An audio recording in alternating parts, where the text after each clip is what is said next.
장난감 미사일 아니었어. 중국 로켓군 교수가 32년 만에 폭탄 발언을 했습니다. 한국은 분석 대상조차 아니었습니다.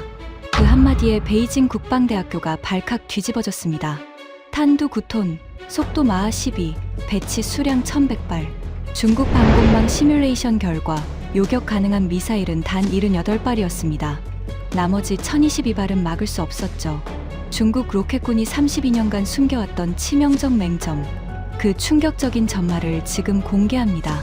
시작하기 전 구독과 좋아요, 그리고 대한민국 화이팅 댓글로 한국을 응원해주세요. 그날 강의 주제는 동아시아 미사일 전력 비교였습니다. 베이징 국방대학교 408호 강의실. 중국 로켓군의 미래를 짊어질 장교 42명이 빼곡히 앉아 있었죠. 저는 스크린에 동아시아 지도를 띄워놓고 레이저 포인터를 들었습니다. 러시아, 야르스 대륙간 탄도미사일 320기, 사거리 1만 2,000km, 다탄두 개별 유도 방식으로 한 발에 핵탄두 4개를 실을 수 있습니다. 장교들이 고개를 끄덕였습니다. 일본, 독자 탄도미사일은 없습니다. 다만 SM-3블록 2A를 도입해서 요격 능력은 아시아 최고 수준이죠. 주의해야 할 상대입니다. 펜을 돌리며 질문을 던졌습니다. 그렇다면 우리 중국은요? 앞줄에 앉은 쉬아오 중위가 손을 들었습니다. 둥펑 시리즈입니다. 둥펑 21D는 항모킬러로 미 해군의 악몽이고, 둥펑 41은 사거리 1만 4,000km로 미국 본토까지 닿습니다. 저는 만족스럽게 끄덕였죠. 정확합니다. 우리 로켓군은 둥펑 시리즈만으로 태평양 전체를 통제할 수 있습니다. 그게 대국의 힘이에요. 그때 뒷줄에서 손 하나가 올라왔습니다.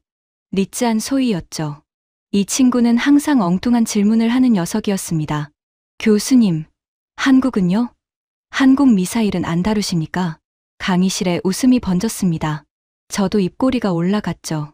솔직히 웃긴 질문이었으니까요. 한국은 시험에 안 나옵니다. 장교들이 와하고 웃었습니다. 저는 손을 저으며 말을 이었죠. 농담이 아니라 진심이에요. 한국은 오랫동안 미국한테 미사일 사거리 제한을 받았습니다. 800km짜리로 뭘 하겠습니까? 베이징은커녕 산둥성도 못 닿아요. 게다가 핵심 부품은 전부 미국산이죠. 엔진도, 유도 장치도, 관성 항법 시스템도. 한국이 하는 건 조립입니다. 우리가 걱정할 수준이 아니에요. 리쯔안 소이가 다시 물었습니다. 그런데 최근 한국이 미사일 지침을 폐기하고 독자 개발을 시작했다는 뉴스가 있던데요. 저는 레이저 포인터를 탁자에 내려놓으며 답했습니다. 미사일 지침 폐기한다고 하루아침에 기술이 생깁니까? 미사일은 자동차 조립하는 게 아닙니다. 추진체 설계부터 유도 알고리즘, 재진입체 열차폐, 탄두 분리 기술까지 수십 년이 걸리는 겁니다. 우리 중국이 둥펑 시리즈를 완성하는데 몇 년 걸렸는지 아세요? 40년입니다. 한국이 지침 폐기한 지 고작 몇 년 됐는데 뭘 만들겠어요. 강의실이 다시 웃음바다가 됐습니다. 쉬아오 중위가 옆 사람한테 뭐라고 속삭이더니 킥킥거렸죠. 저는 그 분위기가 나쁘지 않았습니다. 사실이니까요. 그 전에 잠깐 누르는데 1초도 걸리지 않는 좋아요와 구독 버튼을 눌러주시면 영상 제작에 아주 큰 힘이 됩니다. 그럼 오늘의 사연 시작합니다. 저는 천웨이고입니다. 올해 59세. 중국 인민해방군 로켓군에서 32년을 복무했습니다. 하얼빈 공업대학에서 미사일 공학 박사학위를 받았고 둥펑 21D 개발 프로젝트에 기술 참모로 7년간 참여했습니다. 항모킬러라는 별명이 붙은 그 미사일의 유도 시스템 설계에 제 이름이 들어가 있죠. 둥펑 26 중거리 탄도미사일의 정밀도 개선 작업에도 참여했고 퇴역 후에는 베이징 국방대학교 전략미사일학과 교수로 임용됐습니다. 32년간 미사일만 연구했습니다. 중국 로켓군의 모든 미사일 데이터가 제 머릿속에 있었고 세계 어떤 나라의 탄도미사일이든 스펙만 보면 성능을 예측할 수 있다고 자부했죠. 러시아의 야르스, 미국의 미닌맨 3, 북한의 화성 시리즈까지 지구 위에 날아다니는 모든 미사일이 제 분석 범위 아니었습니다. 하지만 한국은 그 범위에 들어가 본 적이 없었습니다. 왜냐고요? 분석할 가치가 없었으니까요. 제 강의 슬라이드 137장 중에 한국 미사일이 등장하는 슬라이드는 정확히 0장이었습니다. 시험 문제 200개 중에서도 0개였죠. 학생들한테 그렇게 가르쳤습니다. 한국은 미사일 분야에서 연구 대상이 아니라고요. 그런데 그날 강의가 끝나기 15분 전 모든 것이 바뀌었습니다. 강의실 뒷문이 벌컥 열렸습니다. 42명의 장교가 일제히 뒤를 돌아봤죠. 문 앞에 서 있는 사람은 류젠펑 소장이었습니다. 로켓군 전략기획처 현역 참모이자 제 예프아였죠. 군복 차림에 얼굴이 하얗게 질려 있었습니다. 손에 태블릿 하나를 들고 있었는데 그걸 꽉 쥔 손가락 마디가 새하얘져 있더군요. 천 교수님. 류젠펑의 목소리가 갈라져 있었습니다. 32년 군 생활 동안 이 친구가 이런 표정을 짓는 걸 딱 2번 봤습니다. 한 번은 둥펑 21D 첫 시험 발사 때 미사일이 궤도를 이탈했을 때였고, 2번째가 바로 그날이었습니다. 수업 중인 거 압니다. 하지만 이건 지금 즉시 보셔야 합니다. 류젠펑이 강의실로 성큼 들어와 제 앞에 태블릿을 내밀었습니다. 화면에 빨간색 긴급, 기밀 도장이 찍힌 문서가 떠 있었죠. 제목을 읽는 순간 저는 얼굴에서 웃음기가 사라지는 걸 느꼈습니다. 한국 신형 전략 탄도미사일 현무호 실전 배치 완료. 긴급 위협 평가 요청. 저는 태블릿을 받아들며 코웃음을 쳤습니다. 한국이 전략 탄도미사일이라고? 이름만 거창하게 붙였겠지. 하지만 류젠펑의 표정은 변하지 않았습니다. 오히려 더 심각해졌죠. 교수님, 스펙부터 보십시오. 저도 처음엔 오타인 줄 알았습니다. 저는 한숨을 쉬며 문서를 스크롤했습니다. 장교들이 목을 빼고 저를 쳐다보고 있었죠. 5분 전까지 한국 미사일을 비웃던 그 얼굴들이 이제 긴장한 표정으로 바뀌어 있었습니다. 문서 첫 페이지에 숫자들이 나열되어 있었습니다. 탄두 중량 9톤, 최고 속도 마하 12 이상, 발사 방식 콜드 런칭, 배치 수량 1100발. 저는 눈을 비볐습니다. 그리고 다시 읽었습니다. 탄두 9톤, 마하 12점, 콜드 런칭, 1100발. 손가락이 미세하게 떨리기 시작했습니다. 심장이 갈비뼈를 때리는 게 느껴졌죠. 하지만 인정할 수 없었습니다. 42명의 제자들 앞에서 방금 한국을 비웃은 지 5분도 안 돼서 당황하는 모습을 보일 수는 없었으니까요. 류젠펑. 최대한 담담한 목소리를 만들었습니다. 이거 출처가 어디야? 한국 언론 보도면 과장이 섞여 있을 수 있어. 중앙군사위원회 정보국 직속 분석입니다. 위성 정찰과 신호 정보를 종합한 겁니다. 교수님, 과장이 아닙니다. 강의실이 조용해졌습니다. 에어컨 소리만 웅웅거렸죠. 제가 한국을 무시하게 된 건 어제 오늘 일이 아닙니다. 뿌리가 깊죠.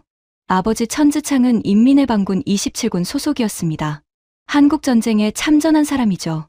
아버지는 평생 그 전쟁 이야기를 했습니다. 제가 어린 시절 하얼빈의 낡은 아파트에서 아버지는 늘 같은 이야기를 반복했습니다. 왜 이거야? 그때 한국군은 우리를 보면 도망쳤다. 미군 장비를 갖고도 제대로 싸우지 못했어. 무기는 미국 거였고, 전략은 미국이 짰고, 지휘도 미국이 했지. 한국은 스스로 싸우는 법을 몰랐어. 아버지의 가슴에는 훈장이 달려 있었습니다. 장진호 전투 참전 훈장이었죠. 영하 40도에서 미군 해병대 1사단을 포위했던 그 전투. 아버지는 발가락 3개를 동상으로 잃었지만 훈장을 받았습니다. 그 훈장을 닦을 때마다 아버지는 말했습니다. 우리가 이긴 전쟁이야. 미국이 나서도 우리를 못 꺾었어. 어린 저는 그 말을 고지곳대로 믿었습니다. 한국은 우리가 한번 꺾은 나라. 미국 없이는 아무것도 못하는 나라. 그게 제 뼛속까지 박힌 인식이었습니다. 하얼빈 공업대학에 입학해서도 마찬가지였습니다. 미사일 공학을 전공하면서 세계 각국의 미사일 체계를 분석했는데 한국은 교과서에 한 줄도 나오지 않았습니다. 러시아 토폴 M, 미국 트라이던트, 프랑스 M51, 인도 아그니 다 있었는데 한국만 없었죠. 교수님한테 물어봤더니 이런 답이 돌아왔습니다. 한국, 미국한테 사거리 제한받는 나라야. 독자 개발 능력 없어. 공부할 필요 없다. 그 말이 32년간 저를 지배했습니다. 로켓군에 입대한 후에도 한국은 제 레이더에 잡히지 않았습니다. 둥펑 21D 개발 프로젝트에 배정받았을 때 우리가 신경 쓰는 건 미국 항모 타격 전대와 일본 이지스함이었습니다. 한국, 사드 배치 문제 때 잠깐 이름이 올라왔다가 사라졌죠. 사드, 그 기억이 제 무시를 더 강화시켰습니다. 몇 년 전 한국이 사드를 배치하겠다고 했을 때 중국은 경제 보복을 했습니다. 한국 관광 금지, 한국 기업 불매 운동, 문화 교류 중단. 결과가 어땠습니까? 한국 경제가 흔들렸습니다. 롯데가 중국 사업을 접었고 현대차 판매량이 반토막 났으며 한류 콘텐츠 수출이 급감했죠. 저는 그때 확신했습니다. 한국은 중국 앞에서 고개를 숙일 수밖에 없는 나라라고요. 경제적으로도, 군사적으로도, 외교적으로도 우리와 상대가 안 되는 나라라고 믿었습니다. 퇴역 후 국방대학교 교수가 됐을 때도 그 인식은 변하지 않았습니다. 강의 슬라이드를 만들면서 한국을 넣을까 잠깐 고민한 적이 있긴 합니다. 한국이 현무 시리즈를 개발하고 있다는 소식은 들었거든요. 하지만 스펙을 확인하고 바로 포기했습니다. 현무 2점, 사거리 800km, 탄두 500kg, 액체 연료, 코웃음이 나왔습니다. 800km에 탄두 500kg, 우리 둥펑 21D가 사거리 2150km에 탄두 1.2톤인데요. 비교 자체가 실례였습니다. 마치 경차랑 탱크를 비교하는 느낌이었죠. 한국 미사일은 전술 무기 수준입니다. 전략 무기와는 차원이 다릅니다. 제가 늘 학생들한테 하는 말이었습니다. 그리고 42명의 장교들은 고개를 끄덕이며 필기했죠. 한국 미사일, 등급, 전술 무기 수준이라고요. 아내 리팡도 제 전문성을 존중했습니다. 저녁 식사 때 뉴스에서 한국 관련 소식이 나오면 리팡이 물었죠. 한국이 무슨 미사일 만들었다는데 위험한 거 아니에요? 저는 젓가락을 놓지도 않고 대답했습니다. 미국 기술 없으면 껍데기야. 겉은 번지르르한데 속은 비어있어. K-팝처럼. 딸 철루이가 끼어들었습니다. 대학교 2학년 국제관계학 전공이었죠. 아빠, 한국 무시하면 안 돼요. 요즘 한국 방산 수출이 엄청난데. 저는 웃으며 말했습니다. 자주포 좀 팔아서. 그건 바퀴 달린 대포야. 미사일이랑은 급이 다르지. 대포 파는 나라랑 미사일 만드는 나라를 같은 선상에 놓지 마라. 철루이가 입을 삐죽거렸지만 더 반박하지는 않았습니다. 아버지가 32년간 미사일만 연구한 전문가인데 누가 이기겠어요. 그렇게 저는 제 편견 안에서 편안하게 살고 있었습니다. 베이징 하이덴구의 국방대 관사에서 매일 아침 6시에 일어나 태극권을 하고 7시에 관사 식당에서 죽을 먹고 8시에 강의실로 출근하는 규칙적인 생활이었죠.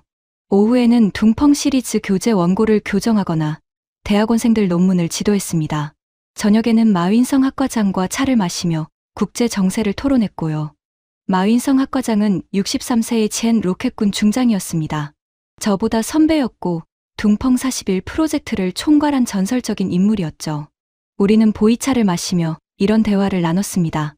웨이거, 요즘 인도가 아그니 5 개량형을 시험했다더군. 다탄두 유도 기술을 넣으려는 것 같아. 인도는 좀 신경 쓸 필요가 있습니다. 하지만 아직 정밀도가 떨어져요. 원형 공산 오차가 100m 이상이니까. 우리 둥펑의 절반 수준도 안 됩니다. 일본은 공격형 미사일이 없으니 직접 위협은 아닙니다. 다만 요격 체계가 성가시죠. SM-3블록 2A 성능이 꽤 됩니다. 한국은 저는 보이차를 한 모금 마시며 손을 저었습니다. 한국은 논할 가치가 없습니다. 미국 조리품이에요. 마윈성 학과장도 고개를 끄덕였습니다. 중국 로켓군의 최고 권위자 두 사람이 한국을 무시하는데 동의한 거였죠. 우리 둘 다 틀렸다는 걸 알게 되기까지는 얼마 남지 않았습니다. 다시 그날 강의실로 돌아가겠습니다. 유젠펑의 태블릿을 받아들고 저는 강단 의자에 앉았습니다. 42명의 장교가 숨을 죽이고 지켜보고 있었죠. 형광등 불빛이 유난히 차갑게 느껴졌습니다. 수업은 여기서 잠시 중단하겠습니다. 저는 태블릿을 스크린에 연결했습니다. 문서가 대형 화면에 떴죠. 빨간 글씨로 기밀 등급이 찍혀 있었지만 이 강의실에 있는 사람들은 전원 비밀 취급 인가를 가진 장교들이었습니다. 자, 이게 오늘 들어온 정보입니다. 한국 신형 전략 탄도미사일 현무 5점. 다들 한번 읽어보세요. 웃음기가 남아있던 장교들의 표정이 서서히 변하기 시작했습니다. 스크린을 읽는 속도가 빨라졌고 눈동자가 커졌죠. 앞줄의 쉬아오 중위가 제일 먼저 반응했습니다. 교수님, 탄두가 9톤이라고요? 저는 고개를 끄덕였습니다. 아직은 담담한 척 할 수 있었죠. 그렇게 쓰여있네. 9톤이면 우리 둥펑 26의 5배입니다. 이건 아무리 봐도 오류 아닙니까? 저도 같은 생각이었습니다. 둥펑 26의 탄두가 1.8톤입니다. 세계 대부분의 중거리 탄도미사일 탄두가 1톤에서 2톤 사이죠. 그런데 9톤이라고요? 미국의 대륙간 탄도미사일 미닌맨 3 탄두가 재진입체 포함해서 1.1톤입니다. 러시아 야르스가 1.2톤이고요. 9톤짜리 탄두를 날리는 미사일은 지구상에 존재한 적이 없었습니다. 오류일 가능성이 있습니다. 저는 류젠펑을 돌아봤습니다. 이 수치 확인된 거야? 류젠펑이 고개를 끄덕였습니다. 얼굴에 혈기가 없었습니다. 정보국에서 3중 교차 검증했습니다. 위성 사진으로 발사대 크기를 역산했고 한국방위사업청의 내부 문서가 유출된 것도 있습니다. 그리고 한국이 시험 발사 때 발생한 지진파를 우리 지진관측소에서 잡았는데 그 데이터가 9톤급 탄두와 일치합니다. 강의실에 침묵이 내려앉았습니다. 에어컨 소리만 웅웅거렸죠. 저는 다음 항목을 읽었습니다. 최고 속도 마하 12 이상. 마하 12점, 초속 4km가 넘는 속도입니다. 서울에서 베이징까지 직선거리가 약 950km인데 마하 10이면 4분이면 도달합니다. 우리 홍치-9 방공 시스템의 요격 가능 속도가 마하 6 수준입니다. 마하 12짜리가 날아오면 반응할 시간 자체가 없다는 뜻이죠. 하지만 저는 아직 인정하고 싶지 않았습니다. 마하 12는 기술적으로 불가능하지는 않아요. 하지만 9톤짜리를 마하 12로 날리려면 추진체가 어마어마해야 합니다. 미사일 전체 중량이 최소 30톤은 넘을 거예요. 그 크기면 이동식 발사가 불가능합니다. 류젠펑이 태블릿을 조작하더니 다음 페이지를 띄웠습니다. 이동식 발사대입니다. 위성 사진으로 확인됐습니다. 화면에 뜬 것은 한국 어딘가의 산림 지역을 찍은 위성 사진이었습니다. 나무 사이로 거대한 차량이 보였죠. 16개의 바퀴가 달린 이동식 발사대. 그 위에 올려진 미사일의 크기가 주변 차량과 비교되어 있었는데 길이가 약 16m로 추정되어 있었습니다. 콜드 런칭 방식이라고 합니다. 류젠펑의 말에 저는 움찔했습니다. 콜드 런칭. 이건 아무나 하는 기술이 아닙니다. 미사일을 발사관에서 가스 압력으로 밀어 올려서 공중 30m 상공에서 엔진을 점화하는 방식이죠. 장점이 뭐냐면 발사대가 불꽃에 손상되지 않아서 같은 발사대로 여러 발을 연속 발사할 수 있습니다. 그리고 적외선 감지 위성이 발사 순간을 잡기 어렵죠. 이 기술을 쓰는 나라가 세계에 몇 개 안 됩니다. 러시아가 토폴-M과 야르스에 쓰고 중국이 둥펑 41에 씁니다. 전부 대형 대륙간 탄도미사일이에요. 그만큼 기술 난이도가 높다는 뜻입니다. 수십 톤짜리 미사일을 가스 압력만으로 30m를 밀어 올리는 건 엔진 기술만큼이나 어려운 일이거든요. 그런데 한국이 그걸 해냈다고요? 불가능해. 입에서 나온 말이었습니다. 하지만 목소리에 확신이 없었죠. 장교들 사이에서 술렁임이 커졌습니다. 뒷줄에 리츠한 소희가 손을 들었습니다. 교수님, 배치 수량이 1100발이라고 되어 있는데요. 이건 정말입니까? 1100발. 그 숫자를 눈으로 다시 확인한 순간 등줄기에 찬 것이 스며드는 느낌이었습니다. 우리 로켓군의 중거리 탄도미사일 전체가 약 800발입니다. 둥펑 21점 모델을 합쳐서요. 그런데 한국이 단일 기종으로 1100발을 배치했다고요? 이 숫자는 확인이 필요합니다. 저는 최대한 차분하게 말했습니다. 하지만 속으로는 계산을 하고 있었죠. 1100발을 37개 기지에 분산 배치하면 기지당 평균 30발. 이동식 발사대라면 기지 외부로도 분산 가능하니 타격으로 전멸시키는 건 사실상 불가능합니다. 쉬아오 중위가 다시 물었습니다. 교수님, 이게 사실이면 우리 방공으로 막을 수 있습니까? 강의실 전체가 저를 쳐다봤습니다. 42개의 눈동자가 답을 기다리고 있었죠. 5분 전까지 한국을 비웃던 그 눈들이 이제는 불안으로 가득했습니다. 저는 대답하지 못했습니다. 입을 열었지만 말이 나오지 않았죠. 32년간 미사일을 연구하면서 이런 적은 처음이었습니다. 답을 몰라서가 아니었습니다. 답이 너무 두려웠던 겁니다. 류젠펑이 제 어깨에 손을 얹었습니다. 교수님, 마윈성 학과장님이 긴급 회의를 소집하셨습니다. 전략미사일학과 전 교수진 참석입니다. 저는 태블릿을 끄고 자리에서 일어났습니다. 다리에 힘이 없었죠. 강의실을 나서면서 뒤를 돌아봤습니다. 스크린에는 아까 제가 띄워놓은 동아시아 지도가 그대로 남아 있었습니다. 한국 위치에 아무 표기도 없는 그 지도가요. 빈 공간이었습니다. 제가 32년간 비워둔 공간. 하지만 그 빈 공간에서 9톤짜리 괴물이 튀어나온 겁니다. 복도를 걸으며 저는 아버지의 말이 떠올랐습니다. 한국군은 우리를 보면 도망쳤다. 스스로 싸우는 법을 몰랐다. 그런데 지금 그 나라가 우리 본토를 직접 타격할 수 있는 미사일을 1100발이나 만들었습니다. 아버지, 세상이 바뀌었습니다. 하지만 저는 아직 그걸 인정할 준비가 되어 있지 않았습니다.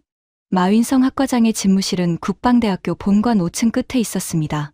복도를 걸어가는 동안 류젠펑이 옆에서 빠른 걸음으로 따라왔죠. 제 구두 소리가 텅 빈 복도에 메아리 쳤습니다. 교수님, 솔직히 말씀드리면 저도 처음엔 웃었습니다. 류젠펑이 낮은 목소리로 말했습니다. 한국이 전략 탄도미사일이라고? 농담인 줄 알았어요. 그런데 정보국 장펑린 국장이 직접 전화를 걸어서 이걸 보내왔습니다. 장 국장이 어떤 사람인지 아시잖습니까? 장펑린. 알죠.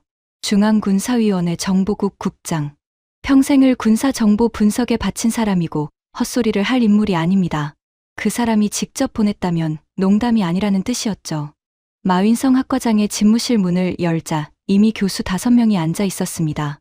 탄도미사일 전공의 장류의 교수, 방공체계 전문가 왕젠고 교수, 위성정보 분석의 순민 교수, 전략기획 분야의 허쯔광 교수, 그리고 사이버전 담당 자오민 교수, 전략미사일학과의 핵심 두뇌가 다 모인 거였습니다. 마윈성 학과장이 창문 앞에 서 있었습니다. 보이차 잔을 들고 있었는데 평소와 달리 한 모금도 마시지 않고 있더군요. 잔을 쥔 손이 미세하게 떨리고 있었습니다. 둥펑 41 프로젝트를 총괄했던 그 손이요. 다 왔군. 앉아. 마윈성의 목소리는 평소처럼 낮고 단단했습니다. 하지만 눈빛이 달랐어요. 제가 7년간 같이 일하면서 본 적 없는 눈빛이었습니다. 불안이라고 해야 할까요? 아니, 당혹감에 더 가까웠습니다. 다들 문서를 받았을 거야.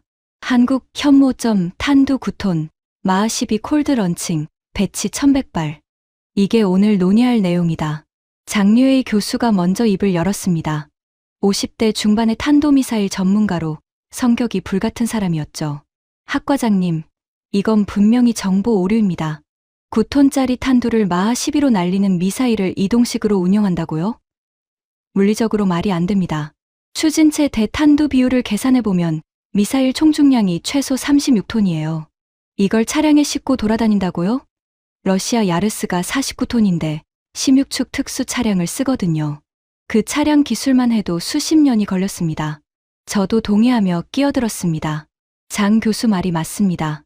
한국의 자동차 기술이 좋다고 해도 군용 특수 차량은 전혀 다른 영역이에요. 민스크 바퀴 공장에서 만드는 러시아 발사 차량을 한국이 독자 개발했다고요? 상식적으로 불가능합니다. 하지만 왕젠고 교수가 손을 들었습니다. 방공, 체계 전문가답게 차분한 어조였죠. 잠깐, 나도 처음엔 그렇게 생각했어. 그런데 한 가지 간과한 게 있어. 한국은 이미 현무사를 이동식으로 운용하고 있거든. 현무사가 탄두 2톤의 미사일 중량 추정치 8톤 이상이야. 그걸 8축 차량에 싣고 운용하는 게 확인됐어. 현무호가 그보다 크다면 16축으로 가면 되는 거 아닌가? 8톤짜리랑 36톤짜리는 차원이 다릅니다. 장류회의가 반박했습니다. 아니, 핵심은 그게 아니야. 순민 교수가 태블릿에서 위성사진을 꺼냈습니다. 내가 정보국에서 받은 위성사진을 분석해봤어. 이건 3개월 전 한국 충남 지역에서 촬영된 건데 발사대 차량 길이가 약 22m야. 러시아 MH-7922가 21m거든. 거의 같은 크기야.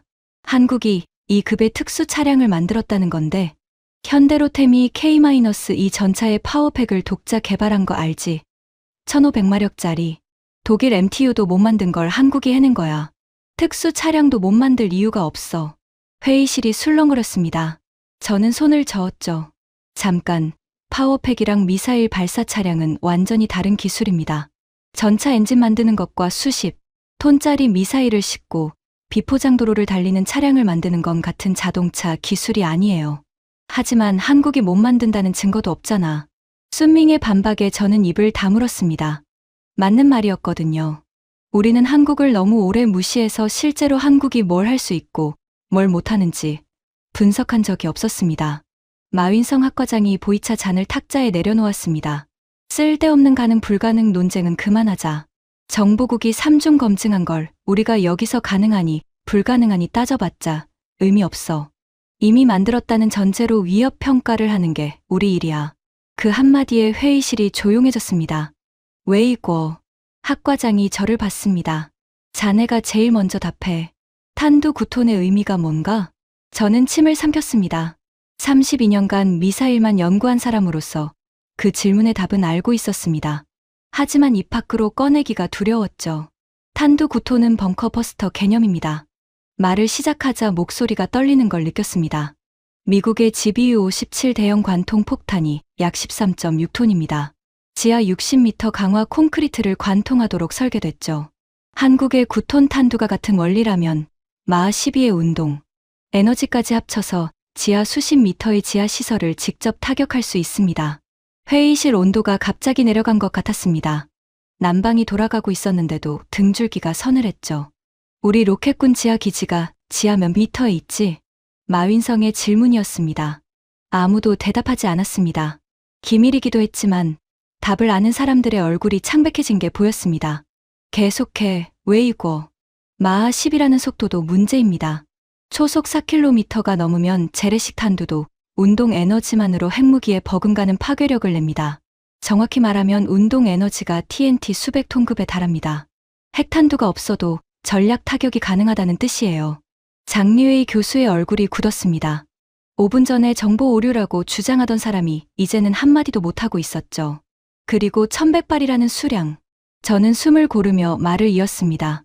우리 로켓군의 중거리 탄도미사일이 전 기종 합쳐서 약 800발입니다.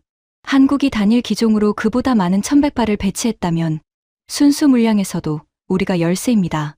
이건 수량의 문제가 아니라 산업 역량의 문제예요. 한국이 이 미사일을 대량 생산할 수 있는 공업 기반을 갖추고 있다는 뜻입니다. 마윈성 학과장이 눈을 감았습니다. 한참을 그렇게 있더니 눈을 뜨고 말했죠. 그러니까 정리하면 한국이 우리 지하 기지를 뚫을 수 있는 미사일을 막을 수 없는 속도로 우리보다 많은 수량을 배치했다는 거야? 저는 고개를 끄덕였습니다. 아직 확정적으로 말하기는 이릅니다. 하지만 스펙이 사실이라면 그렇습니다. 회의실에 가라앉는 침묵이 있었습니다. 창밖으로 베이징 겨울 하늘이 보였죠. 회색 구름이 낮게 깔려 있었습니다. 그 구름 너머 한반도에서 1100발의 괴물이 우리를 겨누고 있다는 사실이 아직 현실처럼 느껴지지 않았습니다. 하지만 진짜 충격은 아직 시작도 안 했습니다. 마윈성 학과장이 류젠펑에게 추가 자료를 요청했습니다. 30분 뒤 정보국에서 보안 메일로 200페이지짜리 분석 보고서가 도착했죠. 우리 6명은 각자 담당 분야별로 나눠서 분석에 들어갔습니다. 저는 추진체 섹션을 맡았습니다. 페이지를 넘기는 순간 손이 멈췄습니다. 추진체 방식 고체 연료. 2단 추진. 고체 연료라고? 제가 소리를 낸 건 무의식이었습니다. 회의실에 있던 모든 시선이 저한테 쏠렸죠. 이게 왜 충격이냐면 고체 연료 탄도 미사일은 미사일 기술의 정점이기 때문입니다. 액체 연료 미사일은 발사 전에 연료를 주입해야 합니다. 그 시간이 최소 30분에서 2시간이에요. 그동안 위성에 포착되고 선제 타격에 취약하죠. 하지만 고체 연료는 이미 연료가 채워진 상태로 보관됩니다. 명령이 떨어지면 5분 안에 발사할 수 있어요. 우리 중국도 고체 연료 기술을 확보하는데 수십 년이 걸렸습니다. 둥펑 21이 고체 연료인데 그 추진제를 개발하기 위해 중국과학원 산하 연구소 3곳이 15년간 매달렸거든요. HTPB 기반 복합 고체 추진제의 균일 성형 기술, 추력 편형 노즐 제어, 다단 분리 시퀀스. 한 단계라도 실패하면 미사일이 공중에서 폭발합니다. 한국이 고체 연료 기술을 어디서 가져온 거지? 장리웨이 교수가 물었습니다. 당연한 질문이었죠.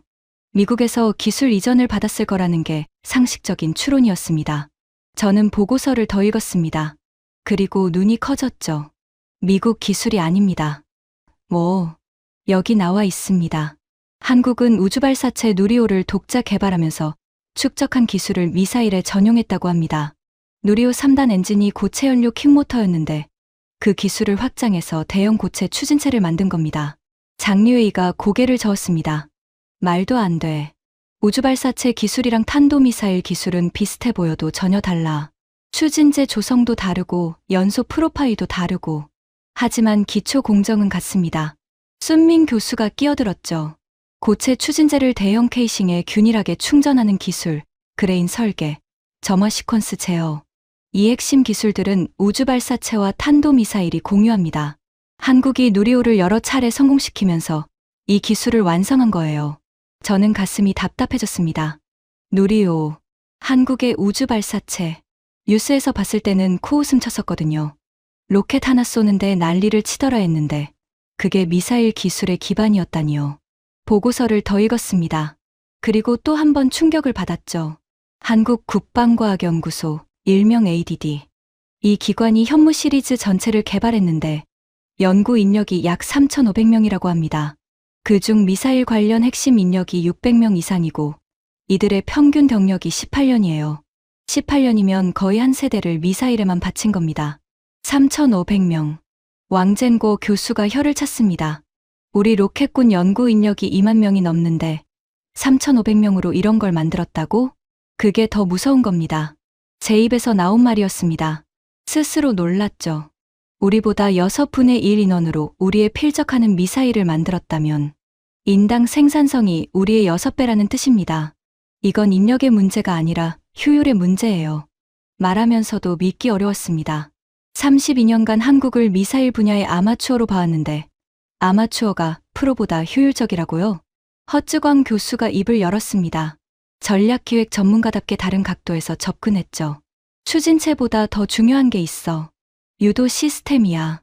마하 12에서 정밀 타격을 하려면 관성 항법에 GPS 보정을 합치거나 지형 대조 항법을 써야 하는데 한국이 그 기술을 어디서 확보했을까? 보고서 73페이지를 펼쳤습니다. 거기에 답이 있었죠. 한국은 독자 위성 항법 보정 시스템을 운용하고 있습니다. 한국형 위성 항법 보정 시스템 KASS와 군용 GPS 수신기를 결합한 하이브리드 유도 방식이라고 합니다. 원형 공산 오차가 추정 5m에서 10m. 5m? 장리회의 목소리가 갈라졌습니다. 우리 둥펑 20일 뒤에 원형 공산 오차가 20m에서 40m인데 한국이 5m라고? 정밀도가 우리의 4배에서 8배라는 소리야? 회의실이 다시 얼어붙었습니다. 저는 자리에서 일어나 창가로 갔습니다. 바깥 공기가 필요했거든요. 창문을 열자 베이징의 차가운 바람이 얼굴을 때렸습니다. 눈발이 섞인 바람이었죠. 코끝이 시렸지만 머리는 더 뜨거웠습니다. 한국 반도체 기술. 뒤에서 자오민 교수의 목소리가 들렸습니다. 사이버전 전문가인 그가 조용히 분석을 이어가고 있었죠. 유도칩의 정밀도는 반도체 공정에 달려 있어. 삼성이 세계 최고 수준의 반도체 파운드리를 운용하고 있잖아. 3나노 공정까지 가능한 나라야. 우리 SMIC가 7나노에서 허덕이고 있는 동안 한국은 3나노로 유도칩을 만들 수 있다는 뜻이야. 그건 민간 기술이잖아. 장리회의가 반박했습니다. 민간 기술이 군사 기술로 전환되는 건 시간 문제야. 미국이 그래왔고 이스라엘이 그래왔어. 한국도 다르지 않을 거야. 저는 창문을 닫고 자리로 돌아왔습니다. 뭔가 이상한 느낌이었어요. 하나씩 퍼즐이 맞춰지는 느낌이랄까요. 우주발사체에서 추진체 기술, 반도체에서 유도 시스템 기술, 자동차 산업에서 이동식 발사대 기술. 한국의 민간 산업이 전부 군사 기술의 기반이 되고 있었던 겁니다.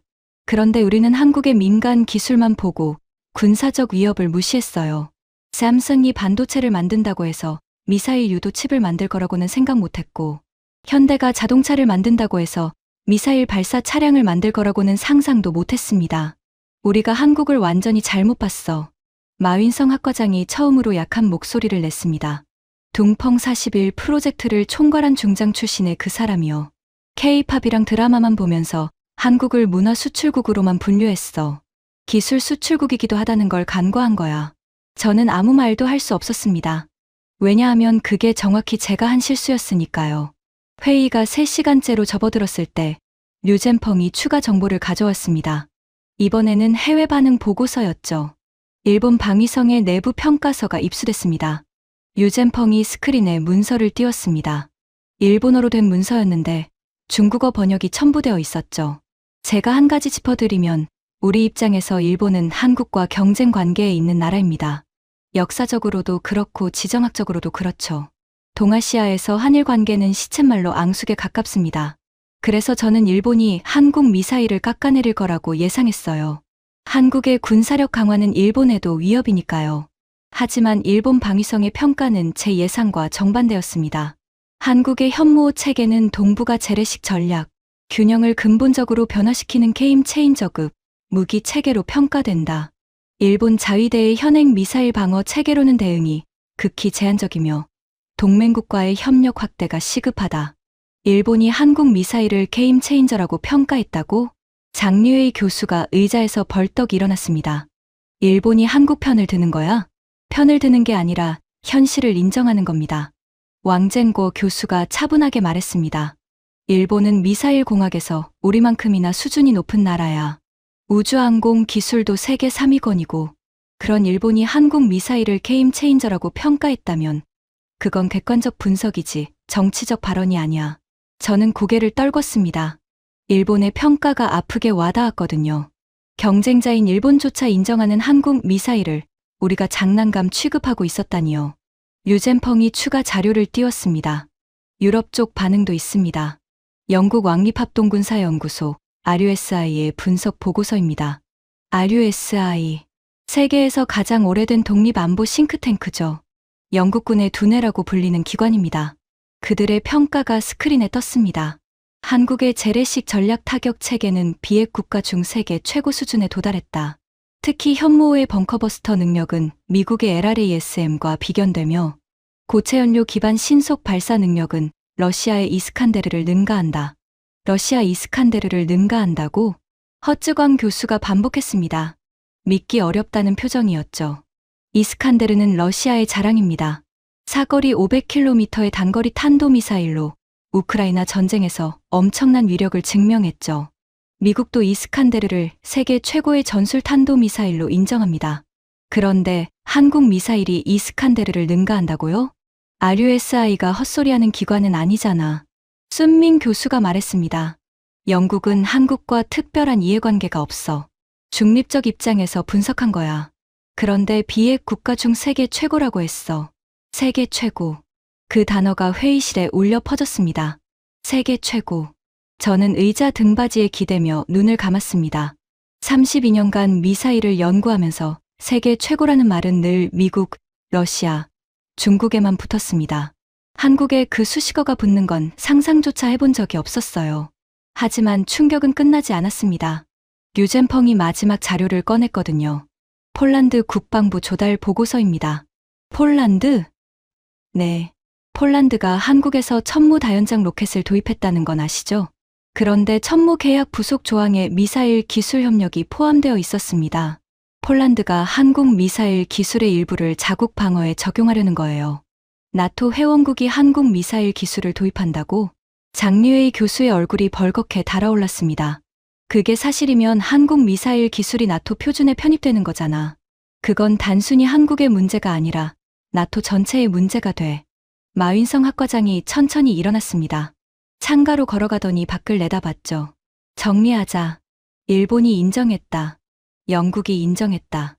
폴란드가 도입하려 한다. 한국 미사일을 무시하는 나라가 어디야? 아무도 대답하지 않았습니다. 학과장이 돌아서며 저를 봤습니다. 중국이야. 왜이고?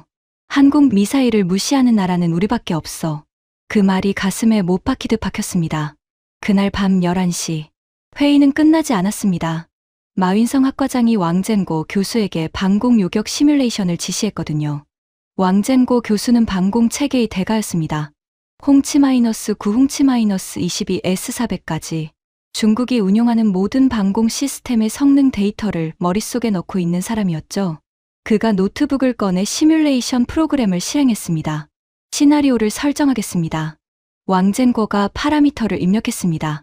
한국에서 현무호 100발이 동시에 발사됩니다. 목표는 베이징 인근 5개 전략 거점. 속도 마하 12 탄두 9톤, 비행고도 최대 300km 재진입.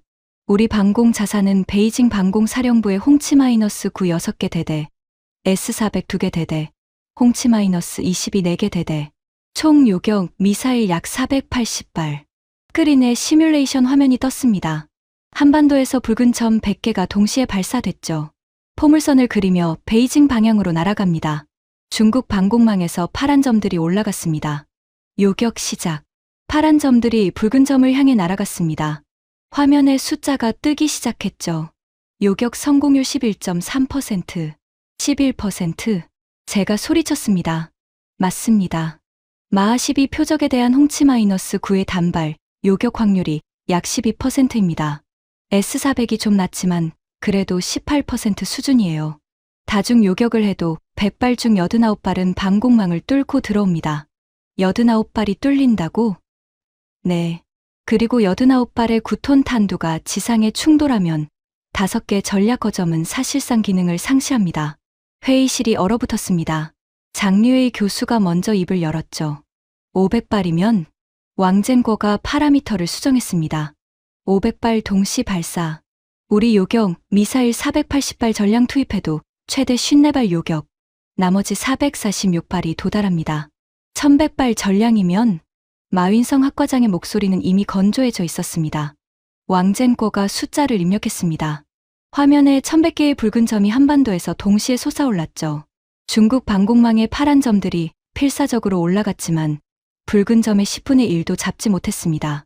1100발 중 요격 가능 수량 최대 78발, 나머지 1022발이 목표에 도달합니다. 9톤 탄두 1022발이면 중국 동부해안 전체의 군사시설, 공항, 항만, 발전소, 통신거점이 마비됩니다. 숫자가 스크린에 떠 있었습니다. 1022점, 우리가 막지 못하는 미사일의 수. 저는 의자에 깊이 몸을 묻었습니다. 다리에 힘이 없었거든요. 32년간 중국 로켓군의 우위를 믿어왔는데 한국 미사일 하나에 그 우위가 무너지고 있었습니다. 마윈성 학과장이 스크린을 가리켰습니다. 콜드 런칭이라고 했지? 네. 류젠펑이 답했습니다. 콜드 런칭이면 발사 시 적외선 신호가 거의 없어. 우리 조기경보 위성이 발사를 탐지하는데 시간이 더 걸린다는 뜻이야. 지금 시뮬레이션은 즉시 탐지를 전제로 한 거지. 왕젠거가 고개를 끄덕였습니다. 네. 발사 즉시 탐지를 전제로 했습니다. 콜드 런칭으로 탐지가 3분 늦어지면 왕젠거가 다시 파라미터를 수정했습니다. 탐지 3분 지연 시 요격 가능 수량이 78발에서 31발로 줄어듭니다. 1069발이 도달합니다. 회의실에 아무 소리도 없었습니다. 형광등 불빛만 차갑게 내려앉았죠. 저는 시뮬레이션 결과를 바라보며 아버지의 목소리를 떠올렸습니다. 한국군은 우리를 보면 도망쳤다. 그 목소리가 점점 작아지고 있었습니다. 한 가지 더 있습니다. 류젠펑이 조심스럽게 말했습니다. 현무호는 이동식 발사대에서 발사됩니다. 한국의 산악 지형에 분산 배치되어 있어서 선제 타격으로 전멸시키는 것도 불가능합니다. 우리가 먼저 타격해도 생존한 발사대에서 반격이 나옵니다. 그러니까 마윈성 학과장이 보이차 잔을 손에 들었습니다. 이미 식어서 김이 나지 않았죠. 그 차가운 차를 한 모금 마시더니 말했습니다. 한국을 선제 타격해도 우리가 보복을 못 막고 한국이 선제 타격하면 우리 방공으로 막을 수 없다는 거야. 한국이 재래식 미사일만으로 핵 억지력에 준하는 상호확증 파괴 능력을 갖춘 거야. 상호확증 파괴, MAD. 이건 핵 보유국 사이에서나 쓰는 개념입니다. 미국과 러시아, 미국과 중국 사이의 핵 균형을 설명하는 용어죠. 그런데 비핵 국가인 한국이 재래식 미사일만으로 그 수준에 도달했다고요? 마윈성 학과장이 자리에서 일어났습니다. 오늘 회의는 여기까지다. 내일 아침 8시에 다시 모인다. 각자 담당 분야별 대응 방안을 가져와라. 교수들이 하나둘 일어났습니다. 무거운 발걸음으로 회의실을 나갔죠. 저는 마지막까지 남아 있었습니다. 스크린에 남아있는 시뮬레이션 화면을 바라봤습니다. 1020이라는 숫자가 빨간색으로 깜박이고 있었죠. 류젠펑이 돌아와서 스크린을 끄려다 멈췄습니다. 교수님, 괜찮으십니까? 저는 고개를 들어 그를 봤습니다. 류젠펑, 솔직히 말해봐. 자네는 언제부터 알았어? 3개월 전 첫 보고가 올라왔을 때부터요. 처음엔 저도 안 믿었습니다. 하지만 데이터가 쌓일수록 부정할 수가 없었습니다. 3개월이나 됐는데 왜 이제야 알려준 거야? 류젠펑이 쓴웃음을 지었습니다. 교수님이 한국을 어떻게 생각하시는지 알고 있으니까요. 시험에 안 나온다고 하셨잖아요. 제가 한국 미사일 이야기를 꺼냈으면 교수님이 들으셨을 것 같습니까? 대답할 수 없었습니다. 그가 맞았으니까요. 저는 듣지 않았을 겁니다. 한국이라는 단어가 나오는 순간 귀를 닫았을 테니까요. 32년간 그래왔듯이 회의실을 나서며 복도 끝 창문으로 밖을 봤습니다. 베이징 야경이 보였죠. 수백만 개의 불빛이 반짝이고 있었습니다. 저 불빛들 아래에 사는 사람들은 모릅니다. 한반도에서 1100발의 미사일이 이 도시를 겨누고 있다는 걸요. 그리고 그 미사일을 막을 방법을 아직 찾지 못했다는 것도요. 집에 돌아온 건 자정이 넘어서였습니다. 리팡이 거실 소파에서 졸고 있었죠. 제가 문을 여는 소리에 눈을 떴습니다. 왜 이렇게 늦어요? 무슨 일 있어요? 저는 아내의 얼굴을 바라봤습니다. 걱정 가득한 눈이었죠. 이 사람에게 뭐라고 말해야 할까요?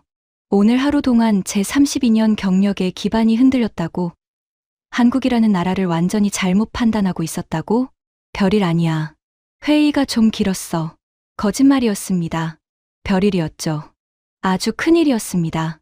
침대에 누웠지만 잠이 오지 않았습니다. 천장을 바라보며 머릿속에서 숫자가 돌아갔죠. 9톤, 마하 12 1100발, 1022발. 하지만 아직은 인정할 수 없었습니다. 어딘가에 허점이 있을 거라고 생각했어요. 한국이 아무리 뛰어나도 우리 중국을 넘을 수는 없다고.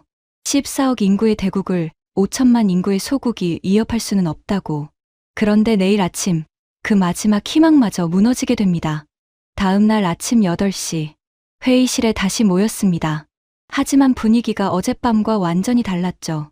교수 6명 전원의 눈 밑에 다크서클이 내려앉아 있었습니다. 아무도 잠을 못 잔 거였죠. 마윈성 학과장이 먼저 입을 열었습니다. 어젯밤에 중앙군사위원회에서 추가 자료가 왔다. 왕젠고, 자네부터 보고해. 왕젠고 교수가 노트북을 펼쳤습니다. 밤새 작업한 흔적이 역력했죠. 커피 얼룩이 묻은 서류를 정리하며 말을 시작했습니다. 어젯밤 시뮬레이션을 더 정밀하게 돌려봤습니다. 이번에는 한국의 기만 전술을 포함시켰어요. 기만 전술? 네. 한국이 현무호에 기만 탄두를 탑재하고 있다는 정보가 추가로 들어왔습니다. 한 발의 미사일이 재진입 단계에서 진짜 탄두 1개와 가짜 디코이 5개로 분리됩니다. 우리 레이더에는 6개의 표적이 동시에 뜨는데 어느 것이 진짜인지 구별이 안 됩니다. 저는 이 말을 짚었습니다. 기만 탄두. 이건 대륙간 탄도 미사일에나 쓰는 기술입니다. 미국의 미닌맨 3, 러시아의 야르스가 쓰는 기술이죠. 한국이 중거리 미사일에 이걸 적용했다면 요격 확률은 바닥을 칩니다. 기만 탄두 포함 시뮬레이션 결과입니다. 1100발 발사 시 레이더에 뜨는 표적수 6600개. 우리 요격 미사일 480발로는 최대 43발의 진짜 탄두를 잡을 수 있습니다. 나머지 1057발이 도달합니다. 어제보다 더 나빠졌잖아. 장류의 교수가 신음하듯 말했습니다. 그게 끝이 아닙니다. 왕젠고가 화면을 넘겼습니다. 한국의 미사일 방어 체계도 분석했습니다. 한국은 천국-2 중거리 방공 시스템, 패트리어트 PAC-3, 그리고 독자 개발 중인 장거리 미사일 방어 체계를 보유하고 있습니다. 여기에 한미동맹의 사드까지 합치면 한국의 다층 방어망은 우리 둥펑의 상당수를 요격할 수 있습니다. 그러니까 한국은 우리를 때릴 수 있는데 우리는 한국을 때려도 막힌다는 거야? 허쯔광 교수의 말에 회의실이 무거워졌습니다. 마윈성 학과장이 보이차를 따랐습니다. 김이 모락모락 올라왔죠. 그 김 너머로 학과장의 눈이 보였는데 거기에는 분노도 두려움도 없었습니다. 대신 깊은 성찰이 담겨 있었어요. 웨이고 학과장이 저를 불렀습니다. 자네한테 하나 물어보겠다. 자네가 한국을 분석 대상에서 제외한 게 언제부터야? 저는 입술을 깨물었습니다. 처음부터입니다. 입대 때부터요. 32년이야. 32년 동안 한국을 무시했어. 나도 마찬가지고 이 학과 전체가 마찬가지야. 왜 그랬을까? 저는 한참을 생각했습니다. 아버지의 훈장이 떠올랐죠. 장진호 전투, 한국 전쟁. 우리가 이긴 전쟁이라는 기억. 그 기억이 편견이 됐고 편견이 맹점이 됐습니다. 우리가 과거에 갇혀 있었던 것 같습니다. 제 입에서 나온 말이었습니다. 32년 만에 처음으로 솔직한 말이었죠. 한국전쟁 때의 한국과 지금의 한국은 완전히 다른 나라입니다. GDP가 세계 12위, 반도체 세계 1위, 조선업 세계 1위, 자동차 세계 5위. 이 나라가 미사일만 못 만들 이유가 없었어요. 그런데 우리는 70년 전 기억에 갇혀서 한국을 과소평가했습니다. 마윈성 학과장이 고개를 끄덕였습니다. 맞아. 우리가 한국을 업신여기는 동안 한국은 조용히 이를 갈고 있었던 거야. 미사일 지침에 묶여있던 수십 년 동안 기초 기술을 쌓고 지침이 풀리자마자 모든 걸 쏟아부은 거지. 마치 댐에 물을 가둬놨다가 한꺼번에 터뜨린 것처럼. 그 비유가 정확했습니다. 한국은 댐이었어요. 미사일 지침이라는 댐에 갇혀있는 동안 기술이라는 물을 끊임없이 채웠고, 댐이 무너지는 순간 그 물이 현모라는 거대한 물줄기가 되어 쏟아져 나온 겁니다. 순민 교수가 추가 분석을 내놓았습니다. 한 가지 더 주목할 게 있어요. 한국의 미사일 생산 속도입니다. 현무호가 실전 배치된 건 비교적 최근인데 이미 1100발이 배치됐다는 건 연간 생산량이 엄청나다는 뜻이에요. 한화에어로스페이스와 LIG넥스원의 생산 라인을 분석해보면 한국은 연간 200발 이상을 생산할 수 있는 것으로 추정됩니다. 연간 200발? 네. 우리 중거리 탄도미사일 연간 생산량이 약 60발에서 80발입니다. 한국이 우리의 3배 속도로 미사일을 찍어내고 있다는 거예요. 장류의 교수가 책상을 내리쳤습니다. 탁하는 소리에 모두가 움찔했죠. 도대체 어떻게 된 거야? 인구가 14억인 나라가 5천만 인구한테 미사일 생산량에서 밀린다고? 우리 GDP가 한국의 9배인데 GDP가 문제가 아닙니다. 저는 조용히 말했습니다. 효율이 문제입니다. 한국은 민간 산업의 효율을 군수 산업에 그대로 적용했어요. 삼성의 반도체 생산 효율, 현대의 자동차 생산 효율, 한국 조선의 선박 건조 효율, 세계 최고 수준의 제조업 노하우가 미사일 생산에 들어간 겁니다. 우리는 군수 산업과 민간 산업이 분리되어 있지만 한국은 통합되어 있어요. 회의실이 조용해졌습니다. 저는 말을 이으며 스스로도 깨닫고 있었죠. 한국을 무시했던 32년이 얼마나 큰 실수였는지를요. 자네 아버지 천지창 동지 이야기를 해도 되겠나? 마윈성 학과장이 조심스럽게 물었습니다. 아버지를 아는 사이였거든요. 네. 자네 아버지는 위대한 군인이었어. 장진호에서 싸운 건 존경받을 일이야.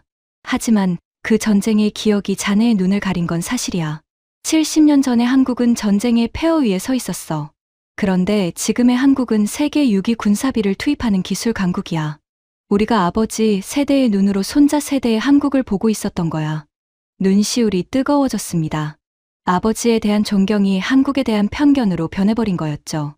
아버지의 용기와 한국의 현재는 별개의 문제였는데 저는 그걸 하나로 묶어버렸습니다. 저는 그날 밤 집에 돌아와 서재에 앉았습니다. 책상 위에 아버지의 사진이 있었죠.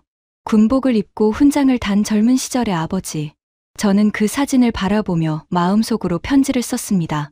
아버지가 싸웠던 그 전쟁은 70년 전 일입니다. 그때의 한국과 지금의 한국은 다른 나라예요.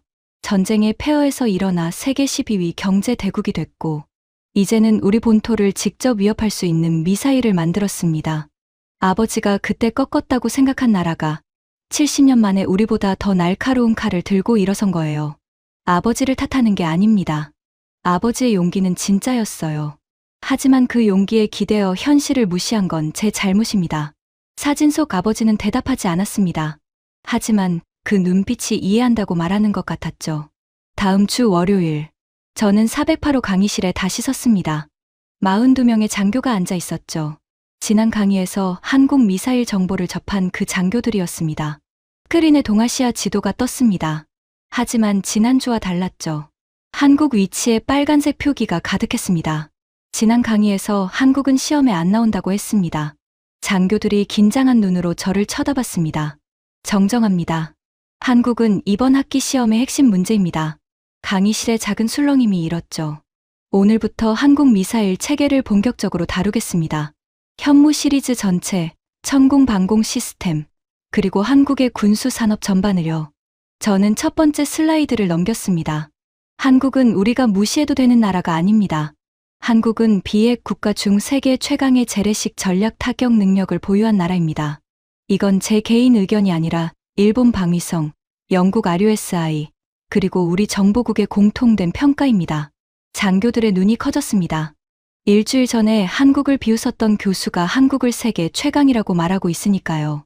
여러분이 장차 로켓군을 이끌 때 가장 위험한 적은 강한 적이 아닙니다. 무시하고 있다가 갑자기 나타나는 적입니다. 한국이 바로 그런 적이었습니다. 우리가 미국과 러시아만 바라보는 동안 한국은 조용히 칼을 갈고 있었어요. 리츠안 소위가 손을 들었습니다. 지난주에 한국 미사일을 물어봤던 그 소위였죠. 교수님, 그러면 우리는 어떻게 대응해야 합니까? 저는 잠시 멈췄습니다. 그리고 솔직하게 말했죠. 지금 당장은 답이 없습니다. 마하 12짜리를 요격할 수 있는 방공 시스템을 우리는 아직 가지고 있지 않아요. 개발하려면 최소 7년에서 10년은 걸립니다. 그 사이에 한국은 더 발전하겠죠. 강의실이 무거워졌습니다. 하지만 한 가지 확실한 건 있습니다. 적을 아는 것이 첫걸음이에요. 우리는 32년간 한국을 몰랐습니다. 아니, 알려고 하지 않았습니다. 그 오만이 오늘의 위기를 만든 겁니다.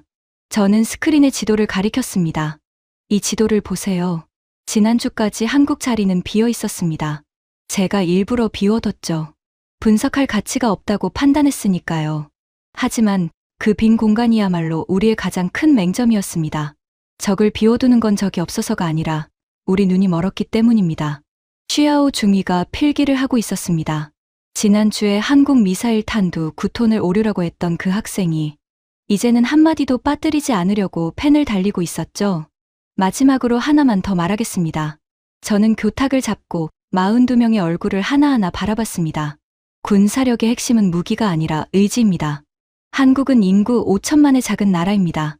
GDP도 우리의 9분의 1이에요. 하지만 그 작은 나라가 미사일 지침에 묶여있던 수십 년 동안 포기하지 않았습니다. 기초 기술을 한 땀 한 땀 쌓았고 기회가 오자마자 폭발적으로 성장했어요. 한국인들의 그 집요함과 끈기를 우리는 과소평가했습니다. 강의실이 조용했습니다. 42개의 눈동자가 진지하게 빛나고 있었죠. 역사를 보면 작은 나라가 큰 나라를 이기는 건 불가능한 일이 아닙니다. 월남전에서 베트남이 미국을 이겼고 한국전쟁에서 북한과 중국이 미국을 상대했습니다. 크기가 아니라 의지와 기술이 승부를 가르는 겁니다. 한국은 그 두 가지를 다 갖추고 있어요. 강의가 끝났습니다. 장교들이 하나둘 나갔죠. 리쯔안 소위가 마지막까지 남아서 저한테 다가왔습니다. 교수님, 지난주에 제가 한국 미사일 질문했을 때 웃으셨잖아요. 그때 솔직히 좀 속상했습니다. 저는 쓴웃음을 지었습니다. 미안하다, 리쯔안. 자네가 맞았어. 한국을 물어본 자네가 이 강의실에서 가장 현명한 사람이었어.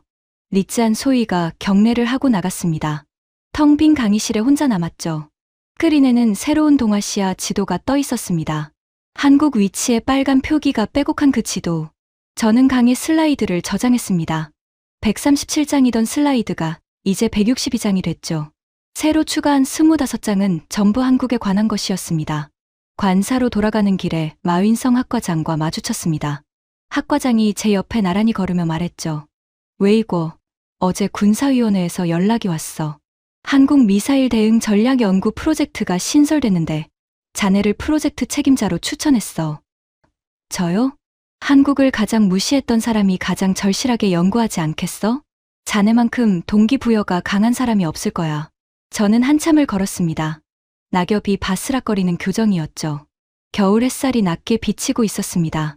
하겠습니다. 그렇게 대답했습니다. 32년간 비워뒀던 그 공간을 채우기 위해서요. 그날 저녁 서재에서 아버지 사진을 다시 바라봤습니다. 훈장을 단 젊은 아버지. 저는 사진 옆에 한국 지도를 한 장 출력해서 놓았습니다. 아버지의 전쟁과 아들의 연구가 나란히 놓인 거였죠. 아버지가 싸운 건 총과 칼의 전쟁이었습니다. 저는 기술과 정보의 전쟁을 시작합니다. 아버지의 시대에 한국은 약했습니다.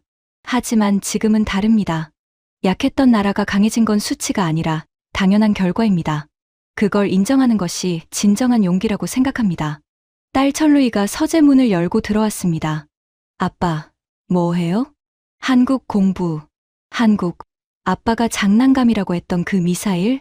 저는 웃으며 딸을 봤습니다. 장난감이 아니었어.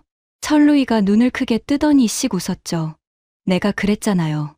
한국 무시하면 안 된다고. 그래. 내가 맞았어. 아버지의 훈장과 한국 지도 사이에서 저는 새로운 출발을 시작했습니다. 32년간 비워뒀던 지도의 빈 공간을 채우는 일. 그것이 제 남은 인생의 과제가 됐습니다. 얼마 후 저는 베이징 국방대학교에서 특별 강연을 했습니다. 제목은 이랬죠. 우리가 놓친 1100발, 한국 미사일의 교훈. 300석 강당이 꽉 찼습니다. 로켓군 장교들뿐 아니라 해군, 공군, 전략지원부대 장교들까지 모였죠. 강연이 끝나고 질의응답 시간에 한 해군 대령이 물었습니다. 천 교수님, 한국을 지금부터 연구하면 늦지 않았습니까? 저는 마이크를 쥐고 답했습니다. 늦었습니다. 32년이나 늦었어요. 하지만 지금 시작하지 않으면 42년이 늦은 겁니다. 가장 좋은 때는 32년 전이었고, 두 번째로 좋은 때는 바로 지금입니다. 강당에서 박수가 터졌습니다. 저는 마이크를 내려놓으며 생각했습니다. 한국이라는 나라에 대해서요. 5천만 인구의 작은 나라, 강대국에 둘러싸여 역사 내내 고통받은 나라. 하지만 그 고통이 이들을 단련시켰습니다. 미사일 지침에 묶여있던 수십 년 동안 포기하지 않고 기술을 쌓았고, 기회가 오자 세계를 놀라게 했죠. 한국인들은 제가 생각했던 것보다 훨씬 강한 사람들이었습니다. 그리고 그 강함은 단순히 무기의 성능이 아니라 역경 속에서도 포기하지 않는 정신에서 나온 것이었죠. 저는 그날 이후로 강의 슬라이드 첫 장을 바꿨습니다. 예전에는 이런 문구가 있었죠. 적을 알고 나를 알면 백전백승. 지금은 이렇게 고쳤습니다. 적을 모르면 이미 진 것이다. 한국이라는 빈 공간이 저에게 가르쳐 준 교훈입니다. 지금까지 중국 로켓군 교수가 경험한 충격적인 이야기였습니다. 대한민국의 저력이 자랑스러우시다면 이 이야기를 널리 공유해 주세요. 작은 관심이 큰 힘이 됩니다. 구독과 좋아요도 부탁드립니다. 지금까지 감동테라였습니다. 감사합니다.